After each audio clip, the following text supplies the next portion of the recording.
Assalamualaikum warahmatullahi wabarakatuh. Waalaikumsalam Waalaikumsalam warahmatullahi warahmatullahi wabarakatuh. wabarakatuh. Puji syukur atas kehadiran Allah Subhanahu wa taala yang mana pada hari ini kita masih diberinya kesempatan sehingga kita dapat melaksanakan presentasi caption project dari Decoding. Salawat dan salam tak lupa juga kita junjungkan kepada junjungan kita Nabi besar Muhammadin SAW serta sahabatnya, keluarganya, dan insya Allah kita semua sebagai pengikut sunnahnya sampai akhir zaman nanti. Amin ya robbal alamin. Baiklah, pada kesempatan kali ini saya dan tim saya akan mempresentasikan website kami yaitu Mari Memasak. Selanjutnya,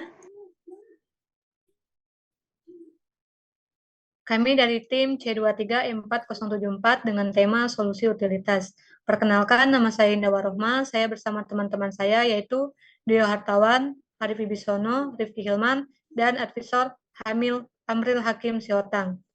Selanjutnya akan dijelaskan oleh teman saya, Dio Hartawan. Kepada Dio, saya persilakan. Ya, terima kasih Dawar Rohman. Di sini saya akan menjelaskan latar belakang website Mari Masak, yaitu perkembangan teknologi di era modern telah mempengaruhi cara manusia menjalankan kegiatan sehari-hari.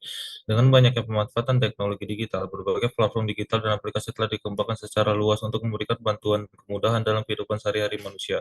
Dalam era modern saat ini, terdapat beberapa masalah yang muncul terkait kebiasaan masyarakat dalam mengonsumsi makanan, seperti yang dijelaskan dalam konteks tersebut.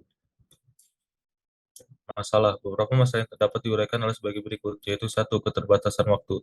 Banyak masyarakat tidak memiliki waktu yang cukup untuk memasak makanan sendiri di rumah karena kesibukan atau jadwal yang padat. Dua, minimnya pilihan makanan sehat. Kehadiran makanan siap saji dari berbagai mancanegara yang masuk ke Indonesia dapat mempengaruhi pola makanan masyarakat. Yang ketiga, kurangnya kemudahan mendapatkan bahan makanan. Beberapa bahan makanan khas Pulau Sumatera mungkin sulit ditemukan di pasar atau toko tradisional. Ini menjadi hambatan bagi masyarakat yang ingin memasak makanan tradisional Sumatera di rumah. Yang terakhir, yang keempat, kurangnya pengetahuan tentang resep dan cara memasak. Masyarakat yang tertarik untuk memasak masakan tradisional Sumatera mungkin kesulitan mencari resep yang terpercaya dan akurat. Ketersediaan sumber informasi yang kaya dan terpercaya tentang masakan tradisional Sumatera menjadi hal yang penting untuk membantu mereka mendapatkan ide memasak dan menguasai teknik-teknik khusus dalam memasak makanan tersebut. Solusi yang ditawarkan melalui website Mari Masak adalah menyajikan resep-resep makanan khas Pulau Sumatera serta memberikan kemudahan bagi pengguna dalam mendapatkan bahan makanan untuk memasak. Dengan adanya website ini, diharapkan masyarakat dapat lebih mudah menemukan informasi tentang resep dan cara memasak masakan tradisional Sumatera, serta mendapatkan bahan makanan yang dibutuhkan tanpa harus pergi ke pasar. Hal ini dapat memfasilitasi masyarakat untuk tetap dapat menikmati makanan sehat dan bergizi dengan cita rasa khas Sumatera serta mempromosikan warisan kuliner Indonesia. Website ini akan mengumpulkan resep-resep otentik dari berbagai daerah di Sumatera, seperti Aceh, Sumatera Utara, Riau, Jambi, dan Bengkulu, dengan melakukan penelitian yang cermat. Tim proyek akan mengacu pada sumber-sumber yang ada dan menggunakan referensi kuliner yang ada untuk memastikan keakuratan dan keaslian resep-resep tersebut. Berikut sumber daya yang diperlukan dalam pengembangan website Mari Masak. Yang pertama itu tools yang digunakan adalah Visual Studio Code, Postman, Drawio, dan Navigate. Yang kedua itu bahasa pemrograman yang digunakan adalah JavaScript. Yang ketiga, framework yang digunakan adalah React.js. Yang keempat, manajemen proyek yang digunakan adalah Discord, GitHub, dan Google Calendar. Yang kelima, database yang digunakan adalah MongoDB. Terdapat 5 tahapan dalam pembuatan aplikasi, yaitu satu, analisis dan persiapan proyek yang memakan waktu 5 hari. Dua, pembuatan backend website memakan waktu 5 hari. Pembuatan frontend website yang memakan waktu 5 hari. Yang keempat, testing dan deploy aplikasi yang memakan waktu 5 hari. Yang kelima, monitoring dan dokumentasi yang memakan waktu 5 hari. Selanjutnya akan dijelaskan oleh teman saya, yaitu Rifki Hilman. Kepada Rifki Hilman saya persilakan. Oke, baik. Di sini saya akan menjelaskan timeline waktu pengerjaan pada proyek kami. Pada minggu pertama, analisis dan pelaksanaan proyek ada dua fase, yaitu membuat diagram flowchart dan juga diagram database. Kemudian pada minggu kedua, coding backend, membuat database di MySQL, dan membuat REST API. Kemudian pada minggu ketiga, ada coding front end, itu membuat landing page website dan mengkonsum API dari backend. Kemudian ada minggu keempat, ada testing dan deploy. Itu ada dua fase, testing website dan deploy website. Dan minggu terakhir, minggu kelima, monitoring dan dokumentasi, ada dua fase juga, mengevaluasi hasil dari deploy dan membuat slide dan video presentasi. Next, selanjutnya. Oke, berikut ada dua voucher pada proyek kami. Yang sebelah kiri itu ada voucher untuk login, jadi user itu perlu menginput email dan password untuk login. Kemudian di sebelah kanan ada voucher untuk tampilan website ketika user belum login. Jadi ada user bisa melihat tentang kami, halaman tentang kami, melihat halaman homepage, kategori, list restoran, kategori daerah, dan detail resepnya. Oke, next. Oke, ini voucher untuk user yang sudah login. Tampilan seperti ini hampir sama seperti yang sebelumnya. Akan tetapi ketika user sudah login, user bisa membeli bahan-bahan pada resep dan pada website kami.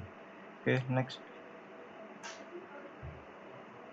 Oke, ini ada database, ada beberapa tabel, yaitu tabel pesanan, tabel item makanan, tabel user, tabel kategori, tabel resep, tabel favorit, dan tabel produk. Oke, selanjutnya akan dijelaskan oleh teman kami, yaitu Arif Bibisono. Dipersilakan. Oke, terima kasih Rifki Hilman. Jadi di sini saya akan menjelaskan tampilan website Mari Masak yang telah tim kami buat. Next, selanjutnya. Jadi di bagian sebelah kiri terdapat menu beranda yang bisa dilihat ada navbar, ada hero, list resep makanan, dan di bawahnya ada footer. Oke, yang sebelah kanannya ada menu tentang yang berbedanya hanya profil tentang kami saja. Yang di sebelah kanan terdapat kategori yang perbedaannya itu hanya pada bagian kategori daerah ketika diklik muncul menu drop down ke bawah. Oke, selanjutnya. Selanjutnya pada bagian menu sign up. Jadi di sebelah kiri ketika user sedang daftar akun harus mengisi form seperti nama depan, nama belakang, email, password, confirm password seperti pada contohnya yang di sebelah kanan itu. Oke, selanjutnya. Tampilan menu sign in. Jadi pada bagian di sebelah kiri user harus mengisi form seperti email, password, dan seperti pada contohnya di sebelah kanan. Oke, selanjutnya. Di sebelah kiri terdapat halaman detail yang belum login dan di sebelah kanan terdapat halaman detail yang sudah login. Jadi perbedaannya ketika user sudah login terdapat button beli bahan makanan dan harga satuan seperti pada tampilan di sebelah kanan itu. Oke, next. Selanjutnya akan dibacakan oleh Indah Warohmah. Baiklah, berikut adalah tampilan dari keranjang. Yang sebelah kiri keranjang masih kosong dan yang sebelah kanan keranjang sudah terisi. Next. Berikutnya adalah halaman checkout. Di halaman checkout terdapat 3 proses. Yang pertama, proses alamat pengirim. Di alamat pengirim, pemesan harus mengisi nama, alamat, kota, kode pos, dan kecamatan. Contohnya ada di sebelah kanan. Next. Selanjutnya adalah proses yang kedua, yaitu detail pesanan. Di sana ada bagian detail pengiriman yang telah kita masukkan pada proses sebelumnya. Next. Selanjutnya proses ketiga, yaitu metode pembayaran. Di sini terdapat 2 metode pembayaran. Yang pertama virtual akun dan yang kedua kris. Yang di sebelah kanan itu pesanan sudah masuk ke data admin. Oke, next. Baiklah, mungkin hanya itu yang dapat kami sampaikan. Lebih dan kurangnya kami mohon maaf. Pada Allah kami mohon ampun. Wabillahi taufiq wal hidayah. Wassalamualaikum warahmatullahi wabarakatuh. Waalaikumsalam warahmatullahi